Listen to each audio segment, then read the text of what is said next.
ఆ నియోజకవర్గ కాంగ్రెస్ పార్టీలో వర్గ విభేదాలు చాప కింద నీరులా మారాయి. సొంత పార్టీ నేతల మధ్య సమన్వయం లోపించిందా? ఆ ఇద్దరు నేతల మధ్య విభేదాలు పార్టీ పెద్దలకు తలనొప్పిగా మారిపోయాయా? పాత కొత్త వర్గం నేతలు కయ్యానికి కాలు దువ్వుతుండడానికి కారణమేంటి? ఆ ఇద్దరు నేతల మధ్య ఆధిపత్య పొరకు అసలు రీజన్ ఏంటి? ఇంతకీ ఏదా నియోజకవర్గం, ఎవరా నేతలు? అక్కడి రాజకీయ పరిణామాలపై ఓ లుక్కేద్దాం.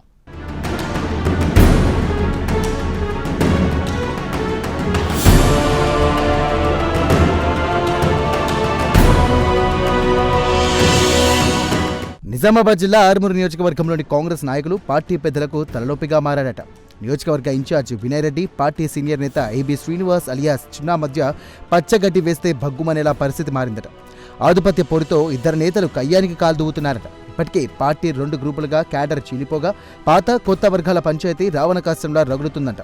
వినయ్ రెడ్డి బీజేపీ నుండి కాంగ్రెస్లో చేరి ఆర్మూర్ కాంగ్రెస్ అభ్యర్థిగా 2023 అసెంబ్లీ ఎన్నికల్లో పోటీ చేశారు. అయితే ఓటమి పాలైన వినయ్ రెడ్డి నియోజకవర్గ ఇన్ఛార్జిగా అన్నీ తానే వ్యవహరిస్తున్నారట.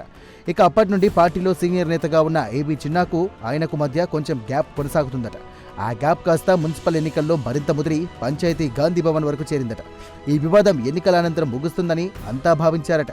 కానీ కథ మళ్లీ మొదటికి రావడంతో అటు పార్టీ క్యాడర్, ఇటు పార్టీ పెద్దలకు తలకు మించిన భారంగా మారిందట.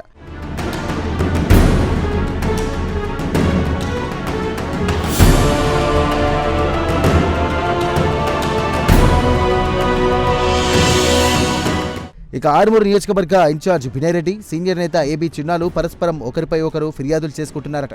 మొన్నటి మున్సిపల్ ఎన్నికల్లో పీసీసీ చీఫ్ మహేష్ కుమార్ గౌడ్ కల్పించుకొని ఇద్దరి మధ్య సయోధ్య కుదిర్చారట. అయితే వినయ్ వర్గం అభ్యర్థుల ఓటమికి చిన్నా వర్గం పనిచేసిందని, ఆర్మూరు మున్సిపల్ చైర్మన్ అభ్యర్థిగా బరిలో నిలిచిన చిన్నా సతీమణి ఓటమి వెనుక వినయ్ వర్గం హస్తం పనిచేసిందంటూ ఒకరిపై మరొకరు గుర్రుగా ఉన్నారట.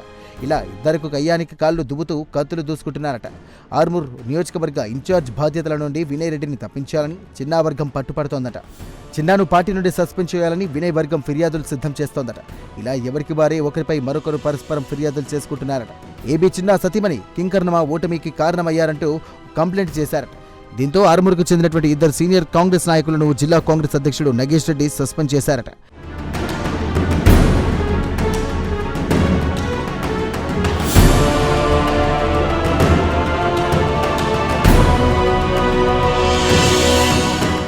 ఇదిలా ఉంటే ఇద్దరు నేతలు మాజీ మంత్రి సుదర్శన్ రెడ్డి, పీసీసీ అధ్యక్షుడు మహేష్ కుమార్ గౌడ్కు సన్నిహితులుగా ఉన్నారట.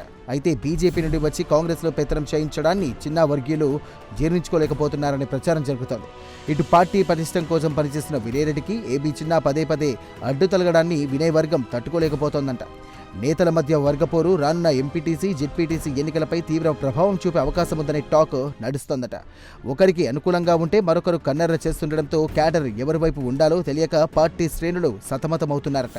సందట్లో సడేమియాలా ఇద్దరి మధ్య వర్గపోరుతో మరో నేత ఈ నియోజకవర్గంపై కన్నేశారట. రానున్న ఎన్నికల కోసం ఇప్పటి నుండే చాప కింద నీరులా పావులు కదుపుతున్నారట. ఈ క్రమంలో సీఎం రేవంత్ రెడ్డికి అత్యంత సన్నిహితునిగా పేరున్న మాజీ డీసీసీ అధ్యక్షుడు మానల మోహన్ రెడ్డి రాబోయే ఎన్నికల్లో అసెంబ్లీకి పోటీ చేయాలని విల్లుతున్నారట. అయితే ఆర్మూరు లేకుంటే బాల్కొండ అంటూ ఆర్మూరు కేంద్రంగా రాజకీయం చేయాలని సన్నాహాలు చేస్తున్నారట మానల మోహన్ రెడ్డి.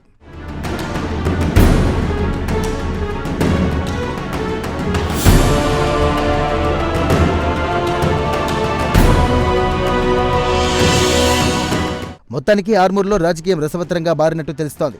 అధికార పార్టీలో నేతల మధ్య గ్యాప్ ఏర్పడిందని, అది కాస్త వర్గ విభేదాలకు దారితీసిందంటూ అంటున్నారు.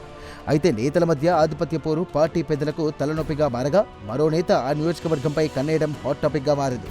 దీంతో ప్రస్తుతం అధికార పార్టీలోని ఈ పంచాయతీ ఎటువైపుకు దారితీస్తుందనేది ఆసక్తికరంగా మారింది. ఇది వచ్చే జెడ్పీటీసీ, ఎంపీటీసీ ఎన్నికలపై ప్రభావం పడే అవకాశం ఉందని పార్టీ శ్రేణులు ఆవేదన వ్యక్తం చెందుతున్నారు. మరి ఆర్మూర్ గ్రూప్ రాజకీయాలకు కాంగ్రెస్ పెద్దలు చెక్ పెడతారా?